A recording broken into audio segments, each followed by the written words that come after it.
ګرانو کتونکو السلام علیکم.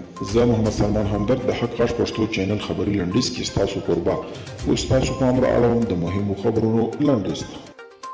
امریکا لسګونه هغه ویبپاڼې تړلې دي چې د ایران لپاره یې تبلیغات کول. د امریکا عدلیې او قضایي ادارې ویلي چې په دې ویبپاڼو کې د ایران ګڼې دولتي ویبپاڼې او د ځینو رسنیو او تلویزیونونو ویبپاڼې هم شاملې دي. سرچینه وایي دغه ویبپاڼې دروغ خپرول او د ایران په ګټو یې تبلیغات کول. ترکیه او امریکایي چارواکي د حمید کرزي د نړیوال هوایي ډګر پر امنیت سره خبرې کوي. د ترکیه د دفاع وزارت یوې سرچینې ویلي چې په نږدې ورځو کې به یو امریکایي پلاوی ترکیې ته لاړ شي او هلته به د حمید کرزي نړیوال هوایي ډګر پر امنیت له ترکیې چارواکو سره خبرې وکړي.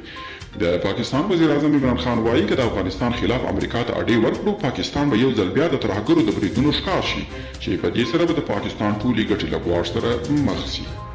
او اشرف غني وایي د طالبانو تر ولکې لاندې سیمو کې هم وچکالي ځپلو ته مرستې رسوو. د افغانستان ولسمشر وایي حکومت به د وسلوالو طالبانو تر ولکې لاندې سیمو کې هم وچکالي ځپلو خلکو ته بشري مرستې ورسوي.